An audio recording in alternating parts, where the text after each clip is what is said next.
to come and talk to you about something that I'm super passionate about, and that is seniors eating well.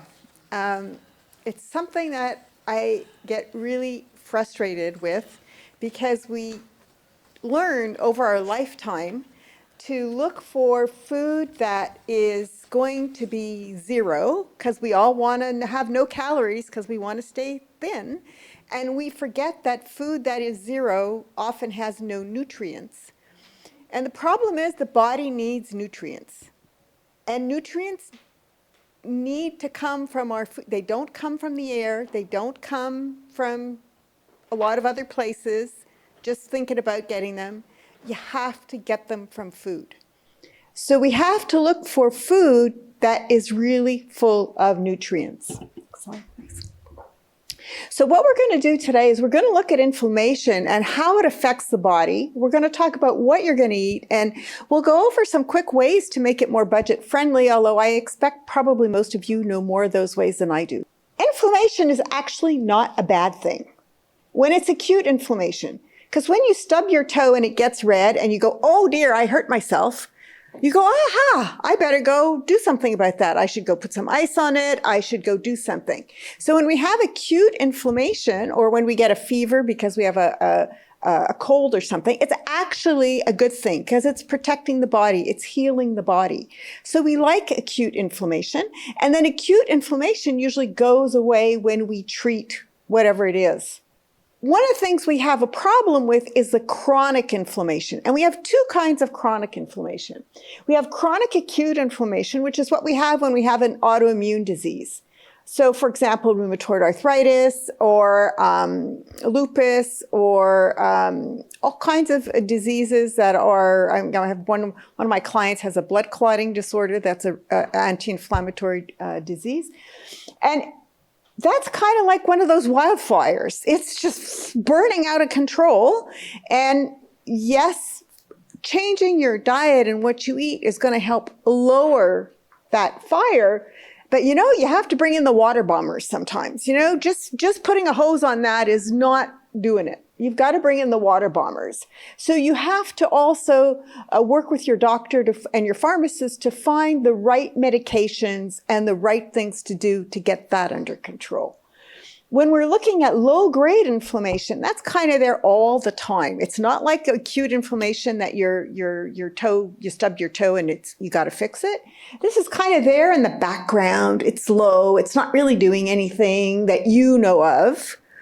But we now have this theory, they call it the inflammatory theory of disease, where we're saying, wow, inflammation is probably the root cause behind diabetes. Oh, it's probably the root cause behind osteoarthritis. Oh, it's probably the root cause behind, and then all of the chronic diseases, depression, whatever, they all list them. Alzheimer's even, it's all listed in there. That, if you work with diet and exercise and you're different, like getting enough sleep, all the lifestyle factors play a role in lowering your level of inflammation. There are whole body benefits to reducing inflammation. Yes, it's going to affect your joints, it's going to affect your heart, and it's going to affect your brain. And I really want to emphasize the part of the brain, because a lot of people say, well, if I eat for my arthritis, but yes, but it helps everything. It will help depression. It will help stave off a cognitive decline. So it's really, really, really important. We are starting, Dean Ornish just did, anybody heard of Dean Ornish? You've heard of him? Yeah, okay. Dean Ornish is a doctor, for those of you who don't know about it, who did his first studies in 1992 about reversing heart disease. And everybody laughed at him because he had put people on these really amazing lifestyle programs where they followed a vegan diet and stopped smoking, of course, because you're trying to reduce heart disease. And he had them walking a half an hour every day, and he had them meditating. And he actually showed on PET scans that their arteries unblocked. It's all in the literature. There's scientific studies, all in the literature. He just published a study that showed that by following his lifestyle program, you can slow cognitive decline by up to 2 years. 2 years is a lot. I'll take it. 2 years, I'll take it twice. Exactly. And it's what's really fascinating about this is although we always hear about, oh, we're going to get a new pill, nobody ever talks about, wow, if you ate well, you exercised, and you meditated, nobody ever talks about that. So if we look at all these diseases, we say, my goodness, what I eat can really make a difference. So I really need to make every bite count. I really need to do that. So how do you do that? Well, I want you to remember to look at, if we look at the, all the studies point to following a Mediterranean diet. And everybody looks at me when I say that and they go, Kim, you're getting boring because you keep talking about that. That's true. But then they say, well, Kim, it's really expensive. Maybe. And the other thing they say, it's not my cultural tradition. I'm going to say, well, we're going to get to that in a minute because we can make it fit. Because now what we're seeing that they look at the Baltic diet, they've looked at the Northern diet, they're looking at all kinds of different diets, and they're finding it's the nutrients that are in those diets that make a difference, not the specific foods. There's not a magic thing in eating, I don't know, lemons that are grown in Italy. There's not a magic thing in them. There's not a magic thing in eating chickpeas prepared the Italian way. But, if you go up north and eat broad beans or you eat beans, different beans that they would put, white beans that they would put in a cassoulet, well, guess what? It works. So you want to respect your cultural, so you want to eat foods you like. Like that's the feeding your soul part. So the one thing I want you to really look at in here is not so much, worrying about how many of this and how many of that. The one thing I want you to look up is what they eat rarely, and that is sweets and red meat, especially processed red meat. What do I see a lot of seniors eating a lot of? Sweets and processed red meats. Fast and easy. Oh my God. I can go through 72 boxes of Social Tea cookies a week. Okay, where's the nutrients in that?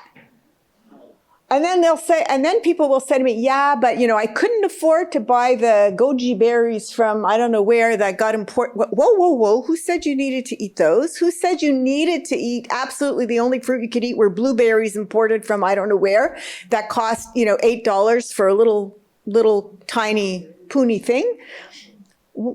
Okay, you could go buy a big heaping thing of frozen berries, or you could even get some, canned something, and it'll still have nutrients in it. More nutrients, maybe not ideal, but better than the Social Tea cookies. And that's what you always want to remember in nutrition. There is a spectrum. 0 nutrients, lots of nutrients, ideal. Oh, there's all kinds of room in the middle. Can we look at the middle? Maybe you can be somewhere over here. Maybe you can't be here, but maybe you could be here. That's going to be better for your brain. That's going to be better for your joints. That's going to be better for everything. One thing we do know, eating fish twice a week, those great omega-3 fatty acids, amazing for the brain, amazing for the joints. We've got a lovely study on rheumatoid arthritis that shows that people who eat fish, the more they eat fish, the less inflammation they have. And if you also see that at least half of the food, maybe even 3/4 of the food on that circle are coming from plants. So you really want to make a good effort to get more food from plants. When we talk about a plant-based diet, everybody seems to think we mean a vegan diet. Not necessarily, although that might be nice. But we do mean more plants, including lentils and chickpeas and all those things as a source of protein.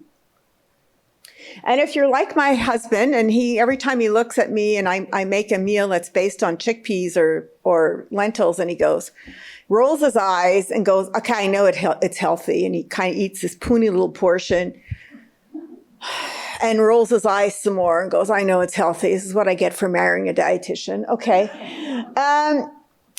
So I've learned to make stews where, I make a stew and the stew has some chicken and some chickpeas, and then he gets a little bit of everything. And then I sneak it in like 4 times a week instead of only 2 meals a week. And he's still happy because he got his chicken, and I'm really happy because he got his beans. So, it worked. Right, next slide. One of the things we know is the blue zones. Have any of you heard of the blue zones? Yep. Okay. Blue zones is the areas of the world. I think there's 7 and they're looking at an 8th area in the world where they have the longest livers. Longest livers. I don't mean longest like liver, like L-I-V-E-R. I mean longest liver, like they live long lives and they most octogenarians. I have trouble with that word. So they have more people over 80 and 90 and 100, and they're all like healthy and active and doing stuff. And they're not as sick as we are. So they started studying them to say, wow, what's their secret? And of course, you know how Western science works is we're looking for the one right answer, it must be that, something. And they found out that there are all these right answers. And the one thing I like about this is because these areas of the world are all over the place, right? Some are in Japan. Well, in Japan, they don't follow the Mediterranean diet. I don't know how to tell you this. Yeah. And Costa Rica, they don't follow the Mediterranean diet. They follow their traditional diet. That's why I say go back to your traditional diet. But what I really like about this slide is, yes, they want you to eat a plant-based diet. They want you to follow the 80% rule. That's a Japanese rule, which is to eat until you're 80% full. As opposed to what we do in North America is going, okay, I can't get another bite in. If I eat another bite, I'm going to be sick.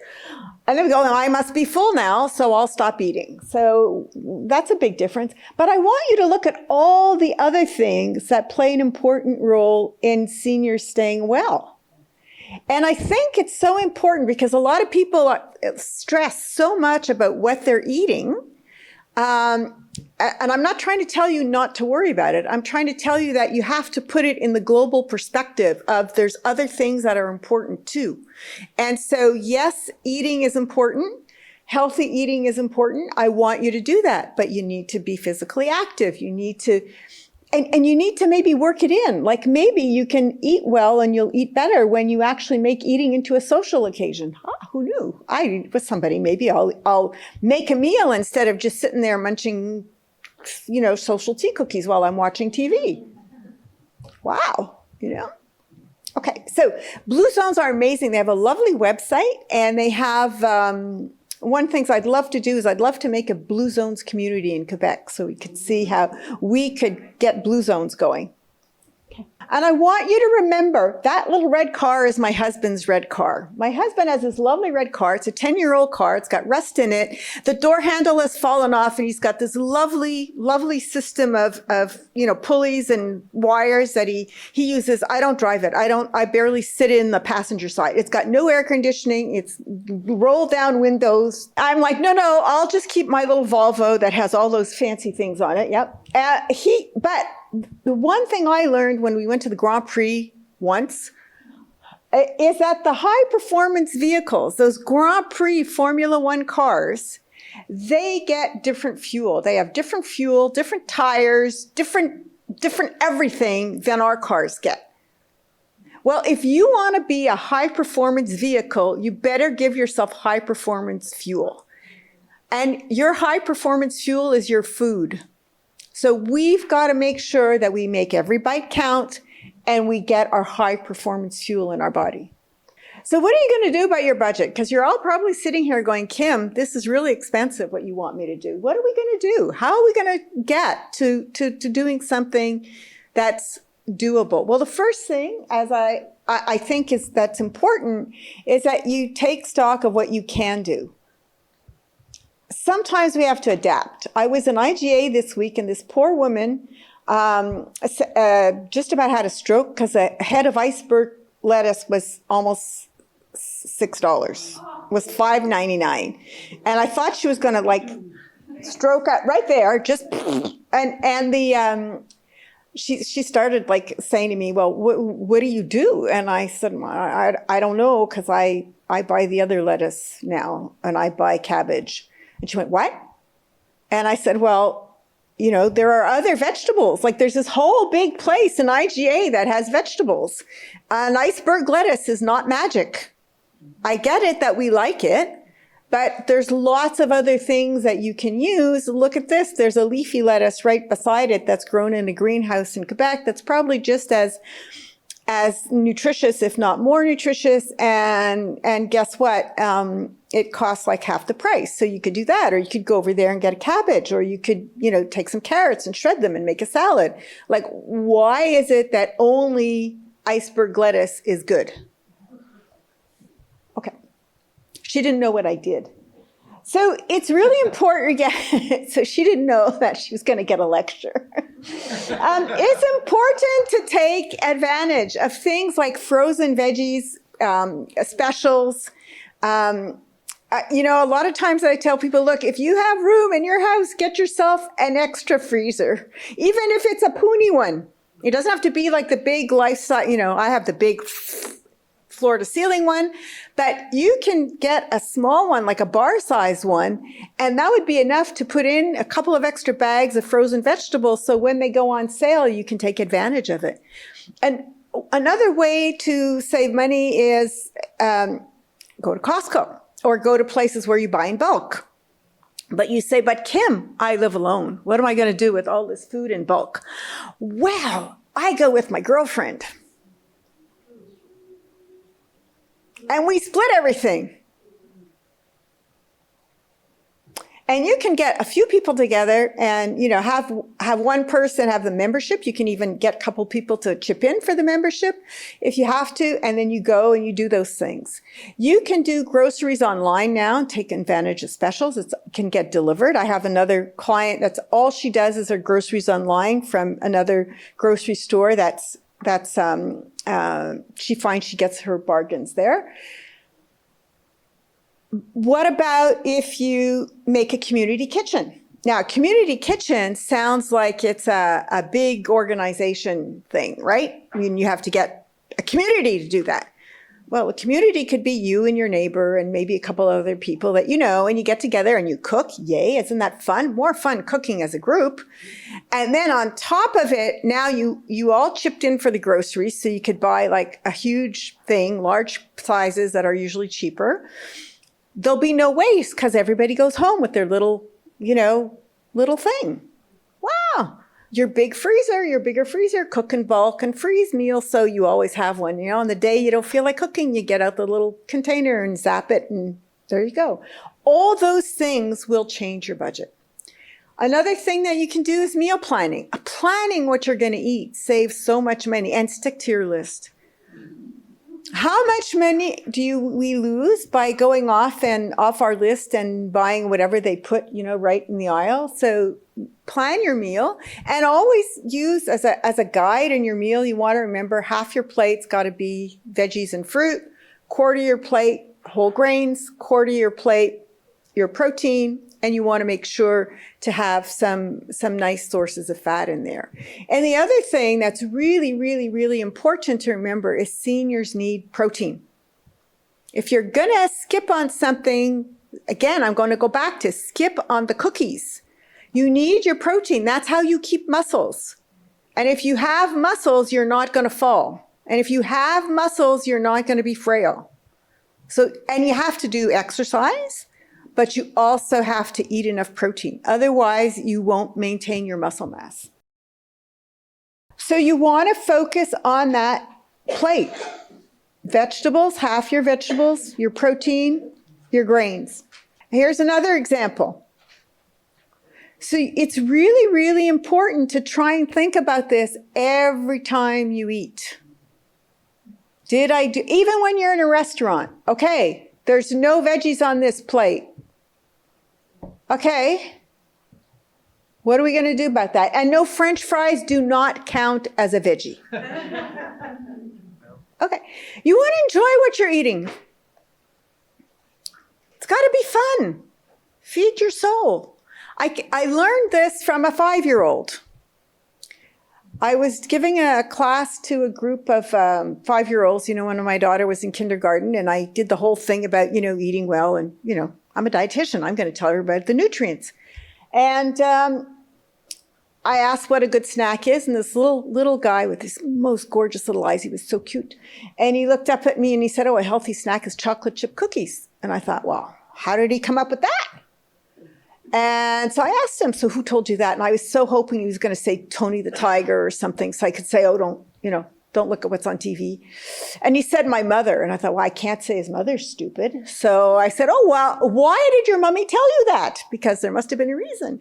And he said, well, miss, just like you said, I have to eat those vegetables and fruits and everything to make sure that my body is strong. But my mommy told me that it was good to eat the chocolate chip cookies or have a nice treat once in a while to feed my soul.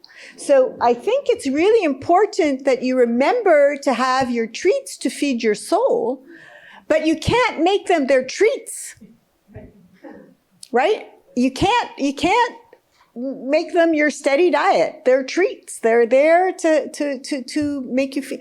And part of enjoying your meal is being with people. So what can you do to be with people? Can you set up a supper club so that your kids aren't there, you're not eating with your kids?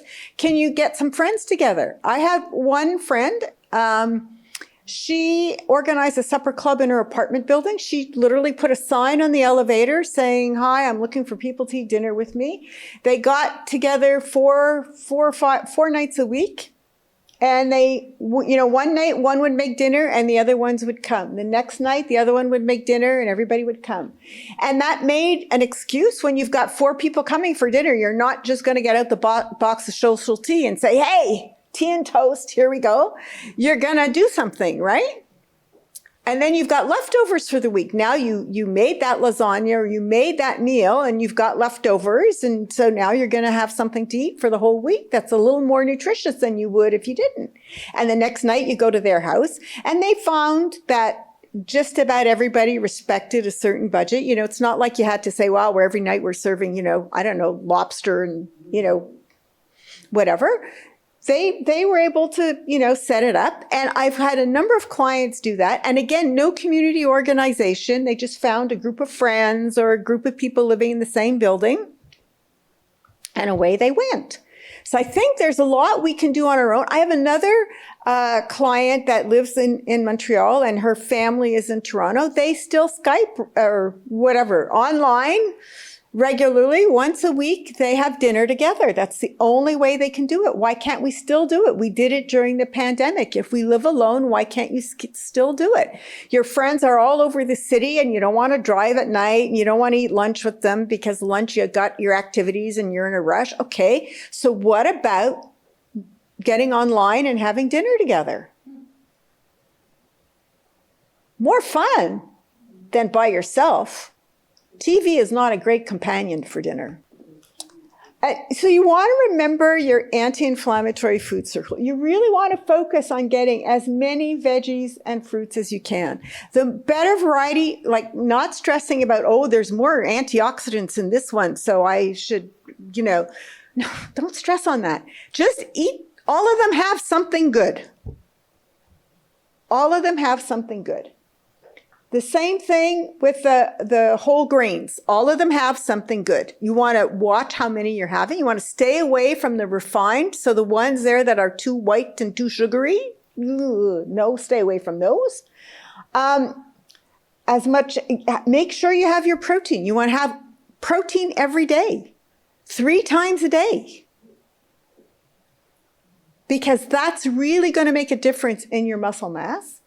And you really, really, really want to make sure too that you take care of the other parts of your lifestyle. So don't be so focused on your diet that you forget to go walking, or you spend all your money on your diet and you don't have money to go to a physical activity seminar, or you don't take time to relax, or you don't take time to visit with your friends.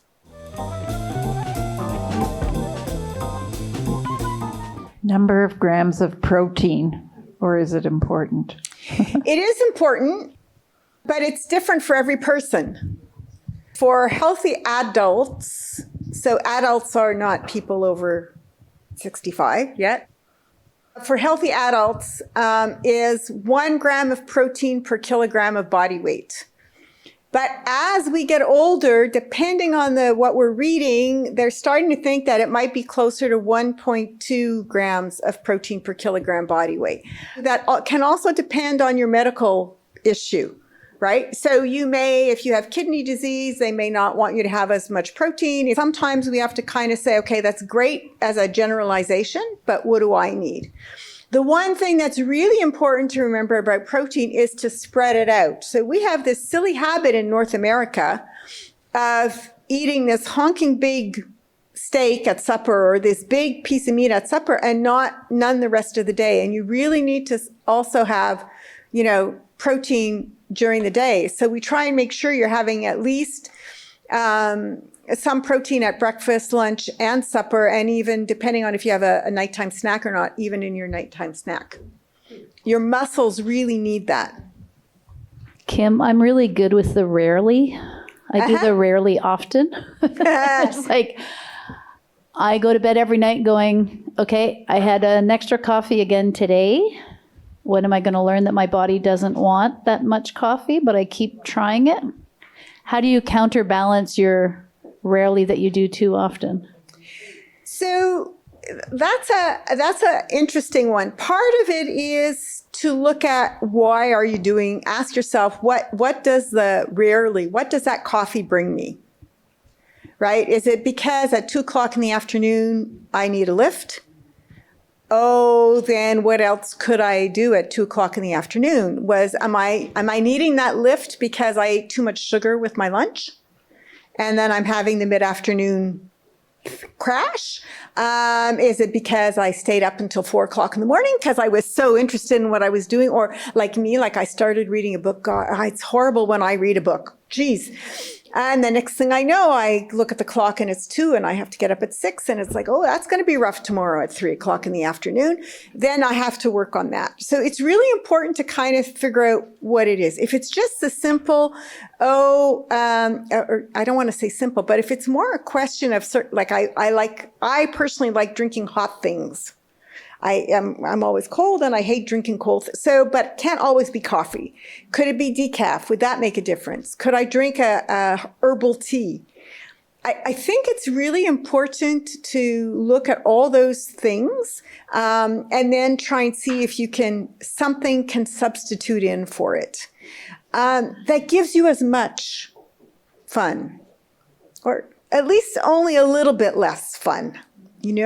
And sometimes if it's just a question of, if we come up with, okay, that was a really good distraction, then it's okay. Like I'm in the middle of working and I need a break. I don't understand, but everybody, whether it's people doing housework, whether it's people doing like office work, garden work, I don't know what it is, but nobody ever thinks they can actually sit down and rest unless they've got a piece of food in their mouth or beside them going, okay, I got to eat, got to take a break to eat. Well, why can't you just take a break to rest? So maybe you need a rest. Like maybe you need to kind of do some yoga or meditation or something. Pauline, I believe, has a question from online. Yeah. Can you explain insulin spike? Oh, yeah. An insulin spike, what happens is when you've had a lot of carbohydrate come into your body, your insulin has to process it and it just goes zoom, way up. And that can lead to actually putting down more fat and gaining weight. So it's really important to avoid those insulin spikes. And one of the ways we do that is by asking you to reduce the amount of carbohydrates you're eating at one time, and to make sure you are managing to spread out your carbohydrates during the day, and that kind of thing. But again, you have to also look at the individual person and their circumstances, and they may want to speak to a dietitian to make sure they're getting the information that's tailored to why they need to know that. This is my question. A couple of the people in my life are obsessed with loofah farms and organic vegetables. There is a cost to that. Can you talk about the difference between organic, non-organic, and your thoughts on that? We haven't had any studies yet that show that organic vegetables have more nutrients than conventionally grown vegetables. And the nutrients depend as much on the sunlight and the watering and the soil, like it's a whole combination of everything. And so it's really, you could put like 4 fields, one next to the other, and they can all be a little different. And so they're all going to have slightly different nutrients. So you can't say that organic vegetables and fruit have better nutrition. They may have less conventional pesticide residue, but they also have organic pesticide residue, and we're not sure that's any better because we haven't actually studied that, because organic people don't want to study that because they say, oh, it's so much better because we're organic, and they have a big lobby, just saying. So big lobby groups. Yeah. So what I always tell everybody is I would rather, because a lot of the studies that are saying eat vegetables and fruit, and they're done with conventionally grown vegetables and fruit. So I would rather you eat conventionally grown vegetables and fruit and get all your nutrients than be malnourished because you're trying to eat organic and you can only buy them once a month. Doesn't make sense, right? You don't want to be one of those. We know that 1/3 of seniors are nutritionally at risk. They're this much away from being malnourished, being considered malnourished, clinically malnourished, having vitamin and mineral deficiencies. They're this far away from it. You don't want to join that because you're trying to get this perfect diet of organic everything that costs 3 times as much. It's not worth it. Question from online. Are there ways to prevent getting up 2 to 3 times a night to go to the washroom? So first of all, I learned from a physician, I was really happy to know this, I have to say, that physicians seem to consider getting up 1 to 2 times a night to go to the bathroom as perfectly normal. I thought that was brilliant. That really made me feel a lot better. I find it a real pain in the neck, but hey, what do I know? But the biggest thing is to make sure you time when you're drinking your liquid. Like, don't say, oh, I got to drink my 8 glasses of water today and then chug-a-lug them, 5 minutes before you go to bed. So, former executive director of Canadian Continence Foundation, no fluids after 7 p.m. Exactly. Like that's a big thing, right? It's huge because a lot of us, again, you get busy in the day. You don't want to use, public restrooms, whatever. I was saying to one of the ladies at the door here before, I know where every public restroom is in the city of Montreal because it seems to me, I drink my water and I'm not making it very far. So I know where they all are, but you have to make sure that you're organizing yourself, that you drink during the day and you stop early enough. Also, you want to make sure if you're drinking any herbal teas or tea or coffee, they're not giving you a diuretic effect. That's going to make everything worse.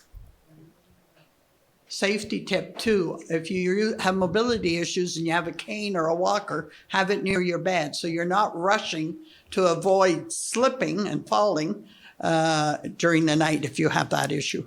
And I think if you don't have another question, one thing I want to add, I think a lot of people think that these natural health products are amazing. And I just want to follow up with that. No, be really careful with them. They just released a study this week about melatonin supplements, and they increase your risk of heart failure. Oh, yeah, I know. And everybody guzzles them and gives them to their kids because they're natural. And I'm like, please don't. And the supplement industry is not well regulated. So they also did another study, and I'm going to talk about melatonin particularly, where when in Canada, they studied the melatonin products and they found a huge variance in how many supplements actually contained any melatonin. And then some contained like 400% more melatonin than was on the body. Some of them contained serotonin, which is a substance that is supposed to be prescribed. So you're not supposed to have serotonin in them. And some of them contained CBD oil. And the serotonin and the CBD oil was not indicated on the labels. So if you're taking any of those supplements, any kind of supplements, even a multivitamin, which I actually think is a good thing for most seniors to take, But even if you're taking a multivitamin, talk to your doctor or your pharmacist or your dietitian or somebody on your healthcare team, your nurse practitioner, to make sure that there are no contraindications, because maybe you should or maybe you shouldn't be taking it. And you need to know that. And even no matter what vitamin, supplement, herbal product, whatever, natural, whatever, make sure you check. It could be a problem. Last question online. Is millet better than flour? Only if you like it. Yeah, only if you like it. Flour is, millet could be whole grain, but it could be really refined. Flour could also be very refined or unrefined. I think millet is okay for people with celiac, but I can't remember right now. But the only time I would say is that if millet is considered something that is not celiac, that would then be the only other real reason to have it. Otherwise, it's nice, why not? Do you have any recommended foods for a diabetic who has some neuropathy issues? No, there's no magic food that you can eat, whether you have neuropathy or not. The most important thing I wish I did. It would make my life so much easier if I have these magic lists. Yeah, just eat that. That would be so much easier. It's really important to manage your blood sugar levels as well as you can hopefully make sure you manage your neuropathy. And then after that, it's to make sure you're getting all your nutrition, again, because the more well-nourished you are, the better able you're going to be able to manage all your symptoms. Less carbs? Yeah, we're now definitely convinced that people with type 2 diabetes really need to manage their carb intake. And so that's less carbs and really focus on, yes, vegetables, protein, a little bit of fruit, a little bit of grains, but really focus on the less part of those. A lot of seniors have difficulty in food preparing because of pain, standing, sitting long times, standing long times, budget. And eggs have been given a bad rap a few years back. Oh, but eggs, to me, is protein. You get a lot with a dozen of eggs, a lot of meals. You can do omelets, you can do scrambled eggs, you can put veggies in them, you can put, mushrooms, cheese, whatever. I find them a nice, fast solution. Am I right in assuming that eggs are not as bad for your cholesterol as what we were told years ago? Yes, you're not assuming it, you're saying the science. Even the American Heart Association has finally put eggs back on the to-eat list.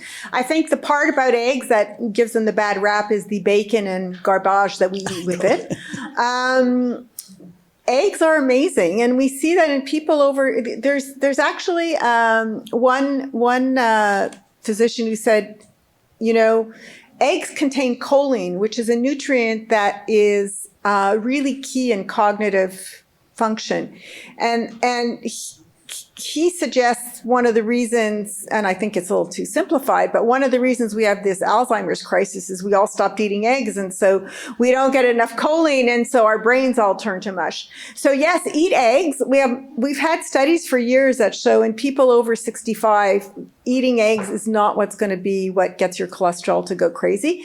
There are probably some people that are more genetically predisposed that maybe their cholesterol will go crazy if they eat eggs, but for the general population, no, go for it, eat eggs.